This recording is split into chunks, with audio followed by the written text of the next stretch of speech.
there, Improv tipsters. Paul Vaillancourt here, and today I am back with another improv tip. In fact, I am back with the 6th in my 6-part series about set games for the Herald. Man, what a long and crazy road it's been to get here. I hope you guys have been enjoying the videos all the way along. I know I have enjoyed doing them and editing them and getting the conversation and all the feedback from you guys. I really do appreciate you watching, so thanks for hanging in there. This is the last one in this series. Today's game is sort of a hybrid of two kind of super closely related, two different versions, if you will, of the same game, the conducted and unconducted story. We're going to see both of those coming up. What I like about this game is that it really leans into the idea of narrative, which you don't do a ton in the Herald. The Herald is more sort of world exploring and world expanding, but in this one we really have a little bit of a narrative that we're working on. It really works on group mind. You'll see in the video coming up how much the group mind of this group is revealed. There are a bunch of players that just came together to do these exercises for these videos, and they're still sort of getting to know each other, and you see how their group mind is like, oh, it's a little bit sort of like revving up, and you see really quickly also how it gets better with just a few repetitions of the game, how their group mind gets sharper and sharper and sharper all the way along. And so imagine if you have a team who already works together or who you do these games with sort of regularly, how tight it's going to get, how quickly. I think that's a really fun part of the game. The other part of the game that I think is really great is it really works the idea of give and take. This is a real cornerstone skill for improv, and the conducted and especially unconducted story really hammers on that idea and really makes you good at that really quick. So I hope you will enjoy the video. Right now, please sit back, relax, and enjoy conducted and unconducted story. Hey everybody, Paul Vaillancourt here, back with the final installment of my 6-episode series on set games for the Herald. If you check out this ding playlist, you'll see all the ones that have come before. But today we're doing our last one, which is a really fun game called Conducted or sometimes Unconducted Story. We'll see 2 different versions of it. What I love about this game is that it is a fine game to do in the Herald by itself, but it also is really a good game for working on this meta skill of give and take. Give and take, where there's something happening in the scene, especially in big group scenes, which is one of the things that all of these set games really work on, is the dynamics of a group scene. We're in a group scene and there's a bunch of stuff going on, and we're giving and taking the narration or the dialogue or the focus of the scene, moving from one person to another. How do we conduct that? How do we sort of make that all work out so it's not just a big jumble of noise? And this game of conducted and unconducted story really does that. Also, it's very closely related to this opening of a shared monologue opening. You'll see a lot of those skills in this too. And it's a really fun one, and I think it really works a muscle that we don't work a ton in the Herald, which is a narration or a narrative muscle, right? A lot of times in the Herald we're working on expanding worlds or exploring worlds in sort of like a holographic or a 3-dimensional version. This one is very much about narrative, and it's really fun, a little bit of a change up for the Herald. Here's how it goes. Based on the suggestion, let's say the suggestion is oranges or whatever, right? I'm basically going to come out, and again, a clear setup, a clear call for everyone, like we said in all videos so far, a clear call for everyone. Ladies and gentlemen, thank you for coming to the After Hours Story Players. We're going to perform a story for you, Love in the Orange Groves. Now I've said it's the After Hours Story Players. We know that it's a story. I'm also here in the center, which is different than any of the other set games we've done. I'm here in the center this time. Right? Except for in town meeting we also use this, but then I have a podium. If you check out that video, you'll see the specific differences. But in this one I'm saying the story players, so we know that a story is coming up. So then my players will come out and they'll array themselves in a little bit of an arc, right, so they can see each other, and so they're a nice picture for the line. Not a line, but an arc, so we're all kind of like equidistant from the conductor, right? So I'll say, welcome to the After Hours Story Players. Today we're performing a story called Love in the Orange Groves. And the players are already set up by this time, and I say, players, please warm up. And then I'll sort of duck down here into my narrator, my director stance down here, and then I'll be down here, and they'll all be warming up, and they'll be like, oh, once upon a time, and it was a dark and stormy night, whatever, just kind of warming up a little bit, right? And then I'll call everyone to order, right?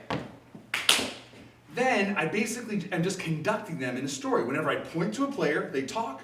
Whenever I take my finger away, they stop talking. Mid-word, mid-idea, mid-sentence, whatever, they stop. Those sharp starts and stops are integral to the game. Because if I'm a player and I just like, oh, I just want to round out this word, it's taking away some of the fun of the game. Some of the fun of the game is creating those jagged edges that then the next player picks up, right? So I'll point at a player, they'll talk a little bit, move to another player, move to another player, move to another player, boom, boom, boom, boom, boom, all the way along as they're telling a story. Now, we're not probably going to tell the entire story, right? So a lot of times what I'll do to frame up the game a little bit and to give myself a little bit of latitude in how it's played is I'll do chapters. So I might say, this is Love in the Orange Grove, chapter 1. And then we'll start, right? So we know it's basically the beginning of the story, okay? Also, sometimes I'll say the chapter and a little bit of a subtitle. Chapter 1, the meeting. So we know kind of this is it. This is very much like we did ding ding in movie review, right? Where I'm setting up and I'm giving a little bit of information to the players that is helping them sort of focus in on what we're going to do, right? It's not scripting it. It's not sort of like hemming them in to be puppets, but it's like this is the incident that we're talking about. So now we're all focused on a little bit of a target there, the meeting, right? And then later on, and then what this sort of idea of chapters does, what it helps, is it gives me some latitude for moving on. We hear a little bit, we hear the meeting, great. Now, and then I can pop up and be like, okay, now we're going to move ahead to the middle of the book, chapter 37, trouble ensues in the garden. So now we know, okay, there's going to be trouble in the garden. Great, now we'll see that, right? And then we can sort of blah, blah, blah, blah. And then, again, at the end, I might say, now, the final chapter of Love in the Orange Grove's disaster in the garden. Right? And then we sort of know this is going to be a disaster, right? So I can do that. So it gives, having the chapters gives me the latitude to move around a little bit so we don't have to tell the whole story. It takes away some of the heavy lifting, right? We can tell the whole story. That's definitely part of it. That's definitely an option. But the chapters gives us the ability to jump around a little bit and hit like the highlights, the things we might see in the trailer for this book. You know how book trailers are.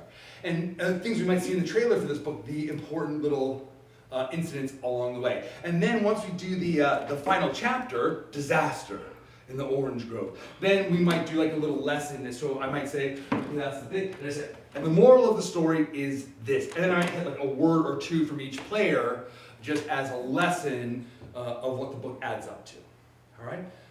There's a lot of sort of complicated ideas in there. I want to sort of bring the players up. We'll have a try it.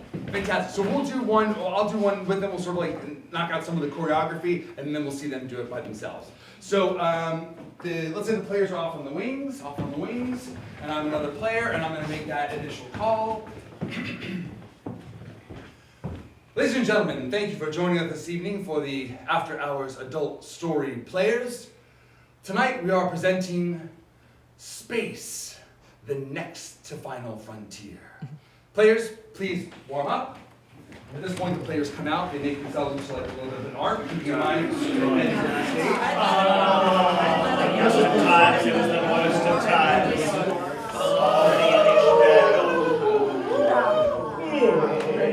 That's pretty nice right there. That's an arc that I like. They're close to me, so I can see them. They can see my eyes. I can see their eyes. That's super important because that's really what happens. And then I can gently come down a little bit. And then say, like, great, this is perfect. This is sort of what I like, what I'm striving for when we set this game up. The eyes are super important because here's the thing. I'm not trying to trick my fellow players, right? I'm trying to make them look good. So as I'm looking at someone and I'm directing them and I'm conducting them, then when I'm getting ready to go to the next person, I'll make eye contact with the next person, then boom, then it's them. And then you. Right? And this is sort of part of this sort of eye contact that we use in improv in a lot of different ways. There's this Ding Ding video by Josh Nichols about eye contact, and I think we see a lot of fun, useful ideas of eye contact. And one of them is this, pardon me, if I'm the player and the narrator looks at me, and let's say it's a group scene or whatever, and they look at me like, are you going to talk next? And I'm like, no, right? Then, okay, great. Then maybe I'm not going to go to that person, right? But if someone's like super open, they're like, right? They're ready. They have something to say. They want, and again, as I've said before, and I'll say it again, I've been doing this for a few years now, and the thing that it all boils down to me is this: have fun and make your partner look good. Have fun and make your partner look good. I'm not trying to trick them. I'm trying to make them look good. I'm trying to give them every opportunity to succeed. So I'm conducting. You ready? You are? Okay, here we go. Boom, now you. Right? And I'm trying to make everyone look good, give them the opportunity to succeed. Okay, so let's look at a little bit. Ladies and gentlemen, players, you've warmed up now. Our Title, as I've said, Space, the next to final frontier. Chapter 1, Launch Day. It was a cold December morning. Not like any other morning because everybody was doing laps in preparation for liftoff, mentally and physically preparing. But not everybody was aware that they were going in an uncertain destination. To parts unknown. Realistically, this mission was a secret. But Johnny knew he had to tell everyone what was coming because they weren't ready to have breakfast yet. So they decided to eat their eggs while the announcements came. The announcements of the secret launch to the outer space. And they were super Excited, but nervous too, because they had families at home. Families that might not see them for years, decades, centuries even. They might not see their children until their children were well into their 90s. Great. So that's a good first round. Okay, a couple things that I would tweak, and we'll sort of see this again in the notes in general, is, Carmen, when I take my finger off you gotta stop. Mid-word, mid-sentence. It is antithetical to everything we do in talking. We want to sort of finish our idea, right? But we gotta stop, because when we sort of stop mid-sentence, then that person gets to finish that sentence. When we stop mid-word, then the next person gets to finish that word. Right? And our natural inclination is to roll back one word and then talk again. Don't. Just finish what was said. It was morning time. Right? That's it. That's the game. That's what's interesting about the game, is this group mind sort of focusing in and sort of telling the story kind of with one voice. When I'm telling a story, I don't say it was morning, right? I don't do that. I say it was morning. I just do the syllables. Right? So when the finger comes up, stop talking. When it's on you, start talking, and then let each little fragmented idea be a fragment, because then that next person will pick it up. A big sort of thing that happens in the story a lot of times is what happened here, which is we're sort of like in the big sort of picture of like setting the mood, so and so, but I think it really comes together when we get to Johnny. I think this is a really important thing. Have a character who has a problem or has some stake in the scene. So in terms of improv narratives, a lot of times we sort of come down to this idea. A character that has a problem that gets solved by something, right? Once we narrow that down, then we're much more involved in it, and it's much easier to play the story and track the story and all those things. And also, one thing that didn't sort of get to any dialogue in this part, but when there's dialogue in the story, it's fun to see that dialogue be played out by different characters. Maybe Johnny has a very distinctive voice. I'm Johnny, the astronaut. But then I hear your version of it. I hear your version of it. I hear your version of it. And it's like, and then Johnny said, I'm a tough astronaut, or whatever that thing might be, right? And we get to see different players cycle through that. But it's, again, that idea, that sort of meta idea of the game is speaking with one voice, telling that story with one voice. Let's do one more chapter, and we'll see how we go. Now we're going to skip to the center of the book, to a chapter 35, which is Discovery on the Moon. it was cold and wintry on this blue, really dumb spaceship. Johnny was pissed. He'd been there for months. And months, waiting and waiting for something to happen, when a light shone through the cracks of the ship, showing that perhaps there was further to his 90-year-old son that he thought would never see again. And yet, there he was, projected to him as though an apparition. As if he was dead. We didn't know what had happened. And Johnny exclaimed out loud, "Holy shit." I love you, Johnny. Good, very nice. Again, we're just sort of working on that. I think this game, which I think is a super simple game, really underlies this sort of meta idea of letting go of our agenda and really just leaning into that group voice. Because I'll give you one tip as a player. Pardon me. As I'm a player. As I'm a player and doing it, I'm just listening and I'm playing the words they're saying in my head so that I'm not starting fresh. I'm just like sort of lip syncing along. So as I'm hearing, Johnny was up in the space, I'm like, Johnny was up in space. So that when it comes to me, I'm up to speed on that and I don't have to start fresh, right? When Johnny was up in space. I'm almost saying it along with them, right? Trying to sort of, because I'm really trying to get into their mindset. And so even as I'm looking at the conductor, I'm hearing it, I'm taking it in, right? And then I'm like, now's my time, right? And then I sort of do this, right? And I sort of jump into it. So that thing, that sort of like filling in those blanks, smoothing out those jagged edges that we're leaving on purpose. And the other thing is, really you have to concentrate on the conductor, because as the conductor, I can't come to you unless you're available to me, right? So at one point, we're sort of like looking at each other, which is the most natural thing to do, right? Sometimes improv is the opposite of what natural is, right? And this is one of those times. Someone's talking and I want to look at them, that's natural, right? But I need to look at the conductor because that's where the next offer is coming from. That's where the next call is coming from. That's where the next offer is coming from, is the conductor. And also, if I'm focusing on the conductor, then it kind of opens me up verbally, where I can just hear what's coming in, right? I can just focus on the words that are being said. Okay? And that's it. And then finally, at the end, I would wrap it up. So let's do like a little final chapter, and then we'll do a little lesson, or the moral of the story. Ladies and gentlemen, now, the final chapter of Space is the next to final frontier. The final chapter, chapter 99, entitled Homecoming Explosion. Landing in St. Paul, Florida. Yes, the world was different. And yet, so familiar. It was a shock. To see that everything had changed so dramatically.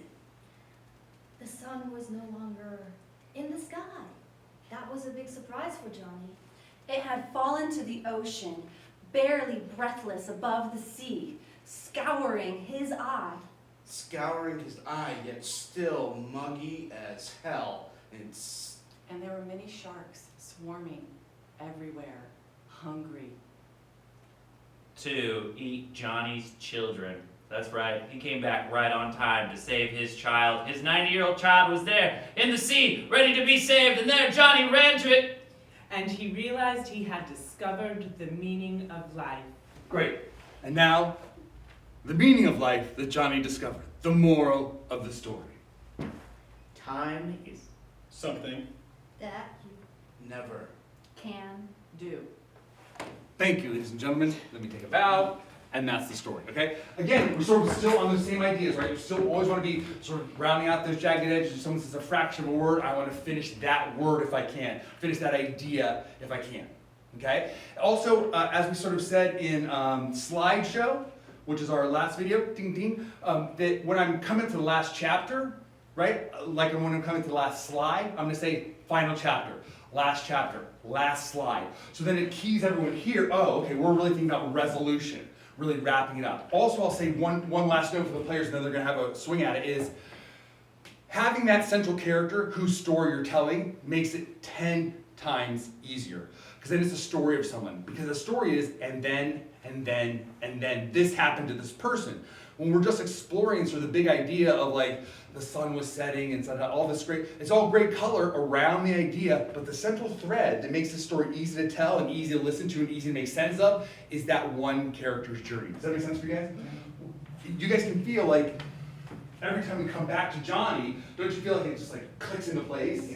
It's like sort of finding, and click into gear, and then I'm like, oh, okay, now I'm on it again. Does that make sense? Do you guys feel that? Yeah. As an audience member, as a director, I totally feel that. Okay? So, now I'm going to give them a suggestion. One of the players will come down and be the conductor, and then we'll just have a try at the game. Fantastic. So we've seen the game, we've heard the setup, we did like a little demonstration version of it. Now the players are going to have a try at it themselves. Our suggestion that I'm going to give them to get them started is, Ocean Voyage. Ocean Voyage. Here we go. Good evening, everyone. Thank you for coming out to the Friday night, late night players story time. Tonight, players warm up. We are going to tell the story of Ocean View, but meets West Side Story. Players, are you ready? Yes. Take it to chapter 1. On this dark, cold, stormy evening, Justin was On top of the cruise ship SS Atlantic. It was the most romantic cruise ship he had ever been on. In fact, the most romantic cruise ship in history. At the same time, Margarita was walking down the boardwalk, dreaming of her one true love. her one true love that she was still longing for all those years. She had read about him in the history books of time and thought he couldn't possibly exist. But she was wrong. He did exist, and he was on that ship. General Ford bought tickets. Yes, President General Ford bought tickets to this. He had had a bad time with his wife. They were in a very big argument over whether or not paper or plastic were the best bags to use. There you have the end of our opening, our chapter 1. We now skip forward to page 50, which is chapter 25. We'll see what happens when they are in the dining hall. Damn it, use plastic, woman! I'm tired of your nonsense. This is not a simple or complex problem. It's something in between. We have paper straws, for crying out loud. You have to use a paper. General Ford is watching us. He bought tickets to see this. And thus began their mutual divorce. Marguerite couldn't stand Justin anymore, even though he had been the man promised to her. And loved her for only a week. So she realized perhaps this was maybe just a passing relationship. And that it was time to move on to her actual true love. Ooh, things get dicey in chapter 25 as Marguerite tries to find her true love. We now skip forward to our final chapter. We'll see what happens. We'll see what happens, said General Ford. He was not A man. Anymore. He was a man who, Of a shell. of a Marguerite. That's right, he was there to win the love of his... Marguerite. It all comes down to winning the love of Marguerite. And now we get the moral of our story. love is that way. Because it No. can't. Be the way. You always wanted. Paper cups. Love can't be that way because you always wanted a paper cup. Thank you. Very nice. Great. So, conductor, how did you feel doing it? Speed bumps. Uh-huh. Just have to stick to something to get it out. What were the speed bumps? You know? Well, just for me. For you. just Great. For trying to clearly label the chapter to set them up 100%. strongly. That's great. That's a great lesson to learn. I think one of the things I really love about these set games is that it really sort of works this skill as an improviser that we don't use a ton, which is addressing the audience directly, coming out and making these bold, clear statements, right? Because this, like, you're kind of a little bit on your own in the sense that, like, there's no one sort of helping you make that statement, but they're all going to support you in the playing of the game. But this is a skill that we don't use a ton in improv. This declamatory, just straight to the audience sort of skill. But you realize, oh my gosh, I have so much room to grow here, right? Because once you do it, it gets better as it goes, for sure, right? But I think, again, I'll go back to what I said in Slideshow, ding, ding, that you really need to sell it to the audience a little bit, right? You need to sell it to the audience a little bit. So even as I'm out here, ladies and gentlemen, welcome to this and that and so, right? Chapter 1, let's begin. I'm a character, right? I need to be the character, even if I'm the character of Paul Vaillancourt at this moment, I need to be that slightly heightened version, right? Because art imitates life, art isn't life, right? So I'm not just a regular guy up on stage, I'm my stage version of myself, which is slightly more engaging, hopefully, right? But I'm going to just be a little bit more engaging. Hey everyone, welcome to the show tonight. Even as I'm getting the suggestion, this goes all the way back to ding ding this video about getting the suggestion, like getting the suggestion is part of the show. Right? And so even as I come out, good evening everyone, thanks for coming out to the show tonight. Today I like suggestion of, whatever that suggestion might be, that's part, and I'm performing. Right there, right? So this is a great skill, and you sort of feel, oh gosh, you're trying it on for size for the first time. It's great. I think this is one of the things I love about the games, right? So we need to really perform every part of it and give it that same sort of like confidence. Chapter 1, the lesson that he will eventually learn. Here we go, right? It's just like, I love it. I love to see improvisers struggle a little bit and like, just go for it. Don't give up, keep going, you get in there. There's an idea there. They just like struggle through to it. I love it. But I just need to lean into it and not lean back from it. So they're the, let's begin. But I think the audience is with us. They want to challenge us, but they want to see us rise to that challenge and meet that challenge. Boom, right? And then I like your sort of like sharp, boom, boom, boom, boom. Again, players, we're still grappling with the same idea, which is one voice, not rewinding even a single word or a single syllable, right? Listening to the narrative as it plays out, and those fractional words, when you see that thing when someone says General Ford or Marguerite, those little moments shine out as really like, oh my gosh, that's really one voice up there.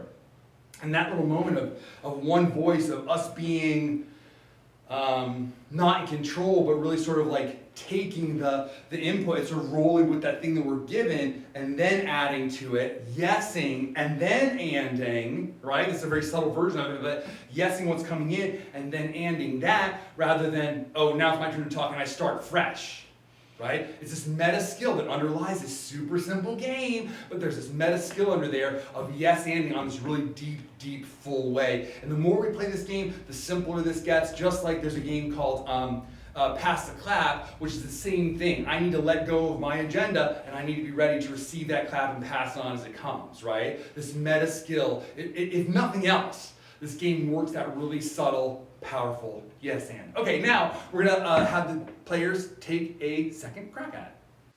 Well, there it is. A great first swing at the game. They did a really fine job. As I said in the opening, you can see that their group mind is still sort of coming together, but also bear in mind that these players, a lot of them are just meeting each other for the first time on the day of this shoot. So I think they did a really fine job. A couple things to keep in mind to sort of help the game along, right? One is when you are moving from chapter to chapter, I really cannot overemphasize the idea of a real sharp chapter 1 and then a really sharp title that goes, or a little short subtitle that goes with it, because that really helps everyone focus on this is what chapter 1 is about. We use the same idea a little bit in movie review, right? When we talked about is sort of one of the examples of, oh, it's like a ballet or whatever, and we say, and the curtain rises on Act 1 where the fairy and the tree meet for the very first time. That helps, like, oh, that's what this scene is about. The players can get right to that idea. Same thing here if I say, oh, chapter 1, the meeting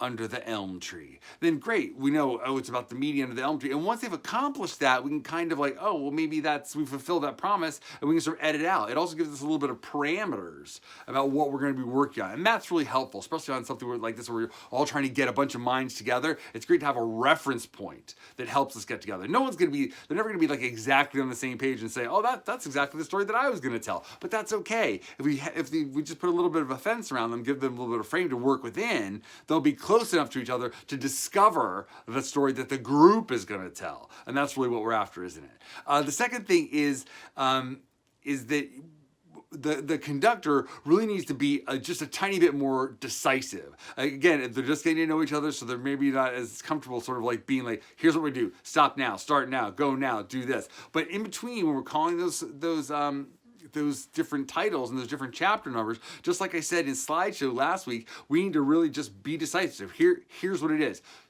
Chapter 5, this is what's happening now, this is the page that we're on, here we go, let's begin, bam, right? And the more we do that, the more that the audience sort of like, they can relax because they know they're in good hands, the players can relax because they know they're in good hands, and the more it just sort of puts out that sort of commitment. I'm a really big believer in this idea of like making a big promise and then fulfilling it, right? Same thing here is when I say, we are now skipping to the middle of the book, chapter 27. It takes a real left turn here and becomes a sci-fi space opera. So you're really going to be intrigued as we move into chapter 27, Love in the Light of the Moon. Right? And now I've made this big promise, and now everyone's like, oh, shoot. And we all sort of lean into that big idea. We do this in scenes, we do this in other games, we do this all the time in a bunch of different ways. But I just want to sort of shine a spotlight on it for a second, because I do think it is super helpful when we do this. Because we put ourselves out there, and then we rise to that challenge. Okay? So that's all the notes for the first take. Let's have another look at another take on the game. In this case, Unconducted Story. Fantastic. So we heard some notes. Now we're going to do another version, slightly different version of the game called Unconducted Story. In this one, rather than having a conductor here who's calling the shots, one person will set up the game, the caller of the game will set it up, and then step back into the ensemble, and then we are all conducting the game and sort of from the inside, right? We're using give and take, mostly take, to conduct it from the inside, okay? Let's get some players out here and we'll give it a try. Players, you want to assemble? Ladies and gentlemen, thank you, players. Ordinarily, I'll come out and I'll say the setup first. Ladies and gentlemen, welcome to the After Hours Story Players. And I'll have the players come out and do their warm-up. And then I'll call the warm-up to an end. Thank you, players. And they'll stop. In the last round, we saw that they were sort of warming up while we were doing a little bit of the setup of the game, and some of the players and some of the audience may have lost things that are happening. Always, as a caller of the game and as an improviser in general, I want to be managing the attention of the audience. I want to tell them what to look at. So this is a bigger lesson, but I'll just say it here, which is if we're in a group scene, and for example, if we're in a big group scene here and I'm talking, everyone's looking at me, right? And then if Lauren starts talking, we all look at her, right? We're throwing focus to her. Right? And then if Carmen starts talking, we all look at her, right? Because we're telling the audience what to look at. If Carmen's talking and we're all looking at other places, then the audience is wondering what to look at, right? Same thing here. I have them sort of come to a close, then I say the rest of the setup, whatever that might be. In this case, ladies and gentlemen, welcome to the After Hours Adult Story Players. Today we're doing the story of growth in the Garden of Eden. Growth in the Garden of Eden. Chapter 1, the beginning of time.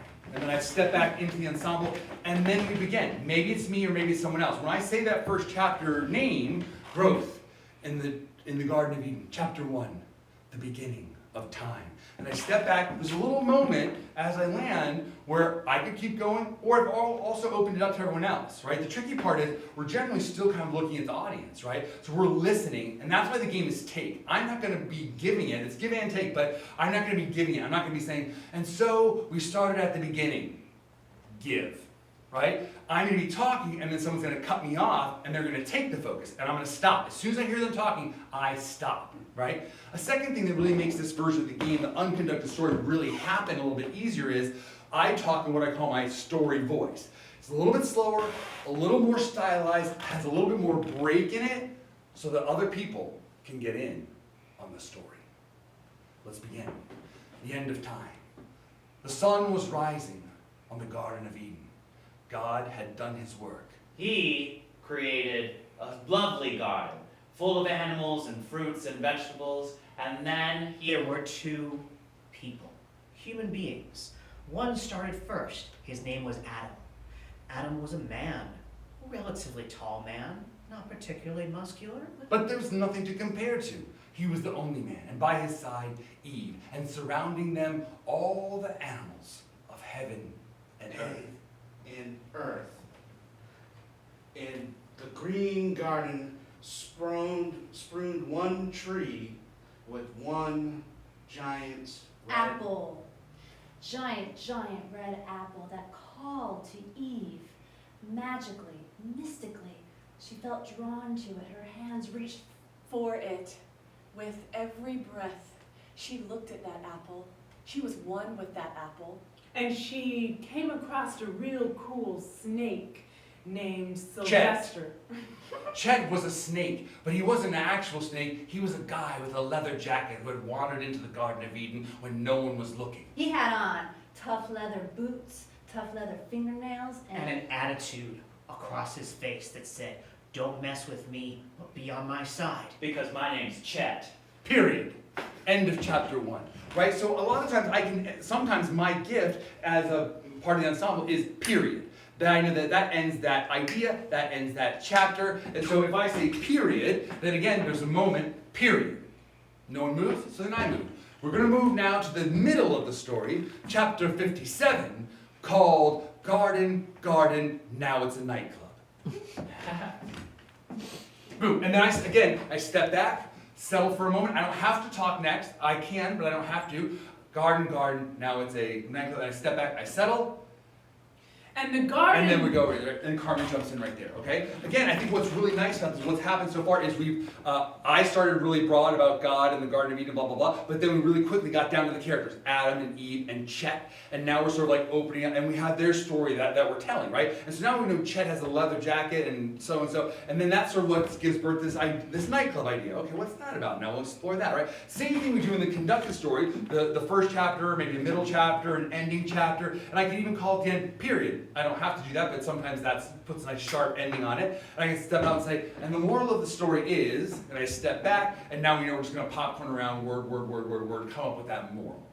Okay? And then again, me or someone else, and it doesn't have to be me the whole time calling out the chapters. Once I call the game and get it started, anyone can do it. I can even say, period, and then maybe Allison comes out and she does the next chapter heading, or maybe someone else says period and they do the next chapter heading, or whatever, right? We're all in it, and we're all sort of in charge of it at that point. So it doesn't have to come down still to that same caller, right? We're all in one group mind at that point.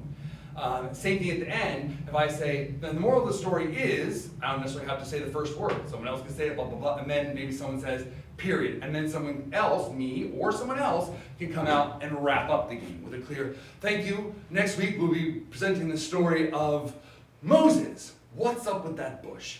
Boom. Whatever that thing might be, right? But I just put a little button on it and then I aggressively edit out and we know that game's over, right? A good sharp start, a good sharp end, good sharp calls all the way along, but by different players. Now we're really sharing the leadership or the ownership of the game amongst the entire ensemble.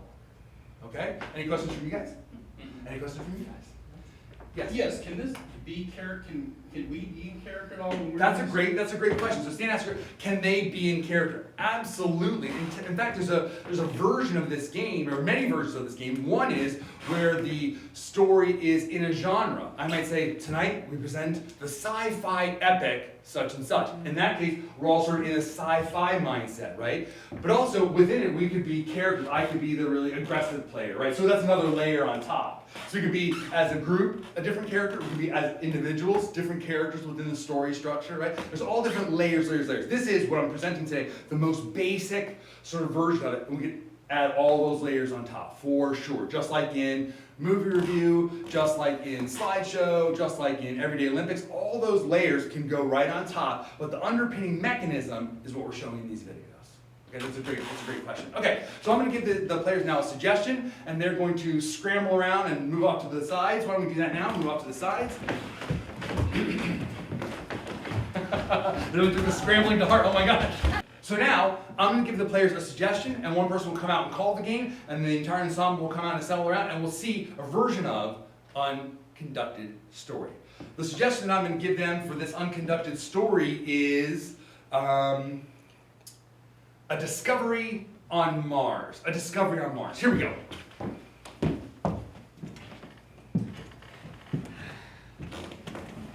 Good evening, everyone. Welcome to the Reseda Players production of A Discovery on Mars.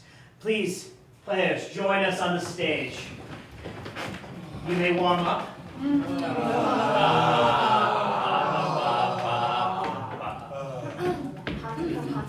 Are we ready? Yes. Yes. Now again, prepare yourselves for our production of A Discovery on Mars. This is Chapter 1. Eyes open.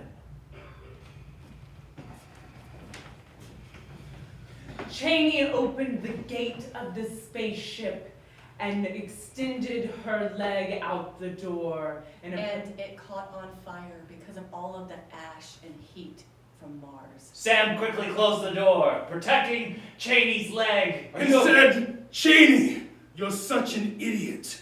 Why did you stick your hand and leg out of that door? We talked about this. You understood the risks of coming to a planet such as Mars. I reached my hand out there because I wanted to feel it.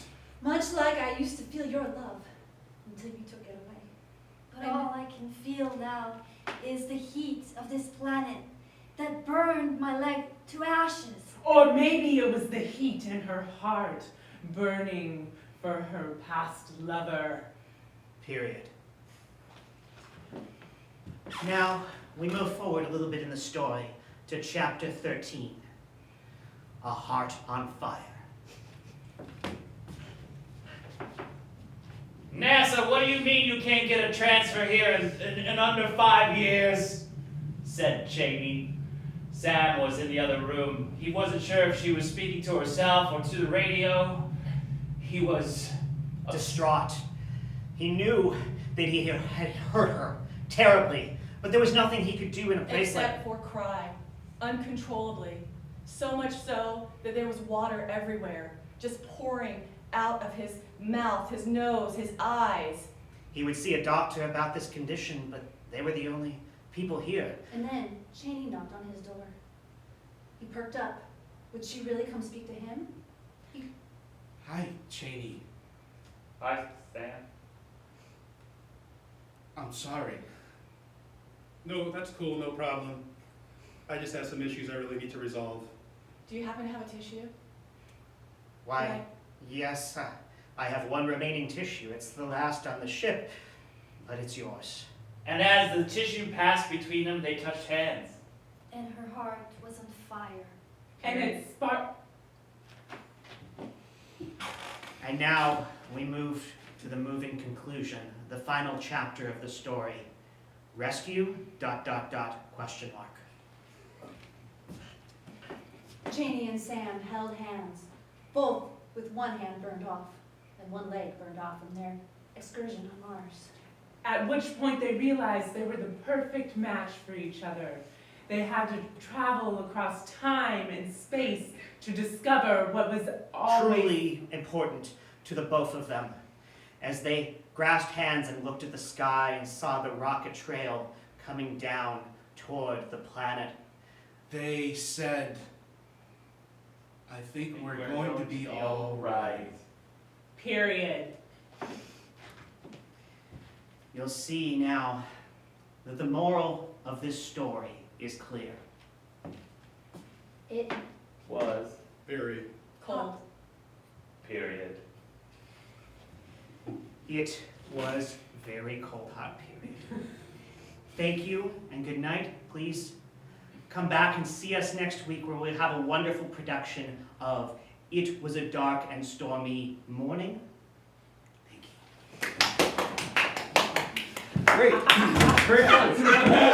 So what did you guys think for this, let's say, versus Conducted Story? How did you guys feel about this? This was really fun, and it makes you be more in tune with each other. You really have to be connected and listening. It's really interesting because I think when we look at the game, we say, oh, a conductor, that's someone who's like conducting traffic, that's going to make the game easier. It, in a way, it doesn't, because you sort of you really have to be, in this meta lesson, you need to be more in the moment because you don't know when it's coming to you, right? Because that person may, move the finger at any time. In this one, you're like, I'm going to jump in now. Right? I thought you guys really did a nice job of creating openings for each other. Do you guys feel that as you were doing it? Yes. Oh, when someone creates an opening, it makes it so much more fun, so much more easy to jump in or whatever. And create these openings, we're like, oh, anticipation in the audience. You're like, what opening are they going to jump into, right? And then we sort of make and it sounds much more like one voice. And we have a little bit of dialogue. I thought that was super fun, right? It's a good period, and then another chapter, and it's all very sharp. I thought this was much sharper even than Conducted Story. But I think, again, we're also stacking lessons as we're doing even just these couple renditions of it. Super fun. I think one of the things that we need to keep in mind is that idea of my story voice, that tempo. It also makes it a little more stylized, a little more fun to listen to when I use my story voice. I'm emphasizing and I'm giving everything just a little bit of time, right, to settle in with the audience. But it also, in a mechanical way, really opens up the form for everyone. Because if I'm talking my normal tempo, which is super fast, it's going to be hard to get in. Right? Even when I'm listening to someone else talking their normal tempo, it's hard to get in, right? But when I use that stylized story voice, I'm selling it a little bit to the audience like we've talked about before, and at the same time, I'm creating openings for my fellow players, right? It's really fun. It really helps the game along. And it's also that it is the tiniest version of give that we give. We're giving a little bit of space, right? I thought that was really great. I loved sort of you guys nailed down the characters right away. I thought that was super helpful, right? It's a love story. I think that's really cool. Any questions or comments from you guys in doing it? it felt more team-based. I agree. Yeah. I 100% agree. We were all more in tune with one another because, again, not focusing on a person giving us their commands, we had to connect with one another, listen in a different way, and the taking of the focus is oddly more supportive in that sense. Yeah, Because interesting. You're picking up when they're running out of an idea, Sure. or when you really have something to add. You're jumping in because you have true, direct internal value for that moment. Yeah, you have a little bit of, you also have a little bit of a preparation. It's the difference when you're watching a scene and you come in with the tag out versus if someone was telling you, go tag out now. Yes. Right? You're coming in because you have that impetus. You have that sort of internal thing. So in a way, it's a little bit more responsibility because we don't have the conductor telling us what to do, but in a way, it's also great to have that responsibility for all as a team to be able to steer the ship a little bit. Great, fantastic. That is the video for this week. It is Conducted and Unconducted Story. As you can tell, these two games are great for playing in the Herald, but also they have these really big, probably more than any other game, these really big meta lessons of give and take and responsibility and working as a team and thinking in one group mind, one group voice. Right? And this, as I said, can be used in a lot of different ways. As this game, it's also an underlying meta skill that we use in all kinds of group scenes, big group scenes. Who's talking now? What are they saying? Who do we go to? How do we know when it's my turn to jump in? Right? Because even in a group scene, we're talking, we're all doing. I still, as a player, want to make space for my fellow players to be able to get in. And maybe I talk a little bit and I'm saying, hey, yeah, who wants to argue with me? And like, no one wants to argue with me. Well, I keep going again, but I'm going to periodically give space to let other people into the scene. We're sharing it as a group, right? And sometimes, this person's on a roll. I'm going to sort of really focus on her and let her do her roll. No, yeah, I think she's got more to say. We'll keep going, right? And she makes those, okay, now I got to say something, right? So then I jump in there. But it's that underlying skill of give and take and, as a group, responsibility for the scene. Thanks for watching. That's the end of our 6-part series of set games for the Herald. I hope you enjoyed it. Please leave a comment, ding down below. Let me know what game you really liked. Let me know what game really worked for you. And if there's any other games that you would like to see or any games that you'd like to use as set games for the Herald. Thanks for watching. Already in this version of the game, you can see their group mind coming together, right? And they're starting to, without the conductor, they're really even free to explore that group mind a little more. And this version of the game really comes together even stronger than the very first take of Conducted Story. One thing that I really want to just shine a spotlight on in terms of things that are super helpful for making this game go well is, especially in Unconducted Story, is to make sure that you leave openings for your fellow players. And this is also for Conducted Story, but really pivotal in Unconducted Story, is that in both games, we just need to leave openings. I can't be talking a blue streak like I am now to you guys and sort of communicating all this information, going fast. I need to take my time and discover the next idea. And then John came into the room. He was angry. Right? So I'm making some space. I'm sort of slowing down a little bit. I'm stylizing it a little bit, but I'm also making it easier to follow and easier to jump in and easier to find those moments to take the focus. Or in Conducted Story, I'm sort of slowing down so I'm not saying so many words that people are like 3 words behind me when it comes to them, right? They're able to sort of keep up with the story a little bit better so that when it comes to them, they're ready to jump in. Right? It sounds like a tiny idea, but again, I'm a big believer in the tiny ideas have the biggest impact, and this one is that. Slow down, try to leave some openings. And in scenes too, the more I'm talking about this, the more I'm realizing, in scenes too, I'm a fast talker, but when I'm in a scene, I really try to consciously slow down, make some room for my partner in the scene. This is super important. Make some room for your partner. And I mean, if you've ever done improv before, you've probably been in a scene where you come off stage like, man, I just couldn't get a word in edgewise, right? I couldn't say anything in that scene. My partner was nervous and they were talking a lot or whatever, right? And that's no fun, right? As I said, it all boils down to the idea of have fun and make your partner look good. And this is one way to really do that. The second thing is that when we do this Unconducted Story, one of the skills that we're working on is tracking the action.